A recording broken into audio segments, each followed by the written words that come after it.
बहुत समय पहले की बात है। एक जंगल में एक खतरनाक ड्रैगन डायनासोर रहता था। वह आसमान में उड़कर अपना शिकार किया करता था। एक बार जंगल के कुछ जानवर एक साथ खड़े बातें कर रहे थे। अरे इस सिम्बा डायनासोर ने तो जीना मुश्किल कर रखा है, इसका क्या किया जाए? हाँ, हमें इसका कुछ ना कुछ तो करना होगा, नहीं तो यह एक एक करके सब जानवरों को मारकर खा जाएगा। वह सब ये बातें कर ही रहे थे कि ऊपर से वह ड्रैगन डायनासोर आ जाता है। अरे बाप रे, ये तो फिर आ गया, भागो यहाँ से। सभी जानवर वहाँ से भागने लगते हैं। डायनासोर भी उनके पीछे पीछे उड़ने लगता है और उड़ते उड़ते वह एक हिरण को उठा लेता है। मुझसे बचकर कहाँ जाओगे? मैं एक एक करके सबको खा जाऊंगा। हा हा हा हा हा। सिम्बा डायनासोर फिर हिरण को लेकर नीचे उतरता है और उसे खाने लगता है। थोड़ी ही देर में वह पूरे हिरण को चट कर जाता है। जंगल के जानवर सिम्बा डायनासोर से बहुत ज़्यादा परेशान हो चुके थे। फिर सभी जानवर एक मीटिंग बुलाते हैं और सिम्बा डायनासोर से कैसे छुटकारा पाया जाए इसके बारे में बात करने लगते हैं। अरे अगर ये सिम्बा ऐसे ही जानवरों को मारकर खाता रहा तो जंगल से जानवर धीरे धीरे करके खत्म हो जाएंगे। हाँ, हमें इसका कोई ना कोई हल निकालना पड़ेगा।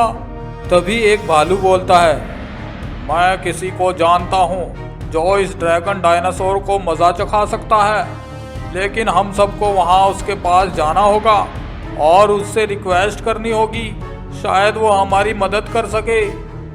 हम सब तैयार हैं भालू भाई, आप हमें वहाँ ले चलो। फिर वह सभी उस प्राणी से मिलने के लिए निकल जाते हैं। बहुत देर चलने के बाद वह सभी उसके ठिकाने पर पहुँच जाते हैं। वहाँ पर एक जादुई उड़ने वाला दानव था जो आकाश में उड़ता था। आकाश में उड़ते हुए जब वह जंगल के जानवरों को देखता है तो नीचे उतर आता है। सभी जानवर उस उड़ने वाले दानव को अपनी परेशानी बता देते हैं। अच्छा, तो ये बात है, मैं उस ड्रैगन डायनासोर को देख लूँगा। अभी तुम सब जाओ, मैं जल्दी ही आकर उस ड्रैगन को सबक सिखा दूंगा। सभी जानवर वहाँ से अपने जंगल में वापस आ जाते हैं। अगले दिन जानवर अपने अपने कामों में बिजी थे कि तभी वह ड्रैगन डायनासोर वहाँ आ जाता है और एक बकरी को उठाकर ले जाता है। सभी जानवर बहुत दुखी हो जाते हैं। ड्रैगन डायनासोर बकरी को खाने के लिए दूर जाकर नीचे उतरता है। तभी वहाँ पर वह उड़ने वाला दानव पहुँच जाता है। इस बकरी को छोड़ दे दुष्ट डायनासोर, अगर तुझ में हिम्मत है तो आजा मुझसे मुकाबला करके दिखा। फिर ड्रैगन डायनासोर और उड़ने वाले दानव में लड़ाई होने लगती है। दोनों एक दूसरे पर आग बरसाने लगते हैं। उड़ने वाला दानव जादुई था। वह आग का बड़ा सा गोला बनाकर उस ड्रैगन डायनासोर की ओर फेंकता है। ड्रैगन डायनासोर उस आग के गोले से बच नहीं पाता है और वह आग का गोला उस डायनासोर के आर पार निकल जाता है और वह ड्रैगन डायनासोर आग में जलने लगता है और जलते जलते वह नीचे ज़मीन पर जा गिरता है और कुछ ही देर में दम तोड़ देता है। इस तरह से उस ड्रैगन डायनासोर का अंत होता है और जंगल के सभी जानवर राहत की सांस लेते हैं और उस उड़ने वाले दानव का धन्यवाद करते हैं। दूर पहाड़ों के बीच एक घने जंगल में बहुत सारे जानवर रहते थे। वह सभी जानवर एक दूसरे के साथ बहुत ही प्रेम भाव से रहते थे और उन सभी में बहुत ज्यादा एकता थी।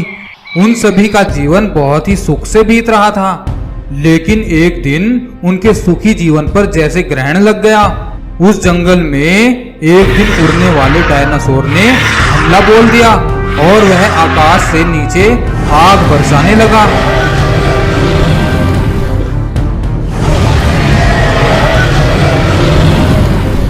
बहुत से जानवर उस आग में जलकर मारे गए और बहुत से जानवरों को उस बड़े डायनासोर ने कच्चा ही चबा लिया।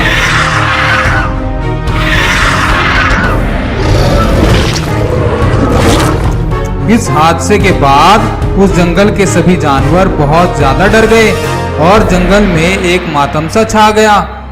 उस हादसे को 2 दिन बीत जाने के बाद सारे जानवर एक मीटिंग के लिए इकट्ठा हुए और लगभग सभी जानवरों ने उस मीटिंग में हिस्सा लिया।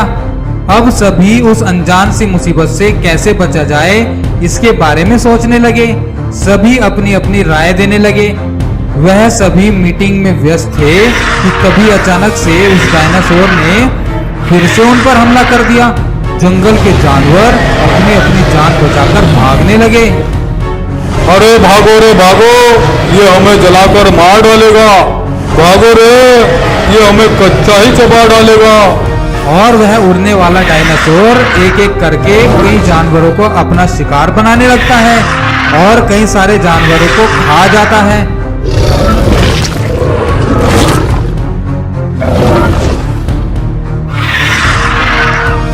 अब जंगल के जानवर बुरी तरह से भयभीत हो जाते हैं। जंगल के राजा शेर भी इस अनजान मुसीबत से बहुत परेशान था। शेर ने अपनी गुफा के अंदर ही एक मीटिंग बुलाई और सभी से इस अनजान आफत से कैसे बचा जाए इसकी राय ली जाने लगी। सभी अपनी अपनी राय देने लगे। तभी एक बूढ़ा बंदर बोला, हमें तो यह भी नहीं पता कि वह कितने हैं और क्या कर सकते हैं और कब वह हमारे ऊपर फिर से अटैक कर दे, यह भी कोई नहीं जानता। ऐसे में उनसे बचना बहुत मुश्किल काम है। तभी एक चालाक लोमड़ी बोली, हमने पहले भी बड़ी बड़ी मुसीबतों का सामना किया है, बस हमें एकजुट होकर उनसे मुकाबला करना होगा। और फिर लोमड़ी अपनी योजना के बारे में सभी जानवरों को बताती है।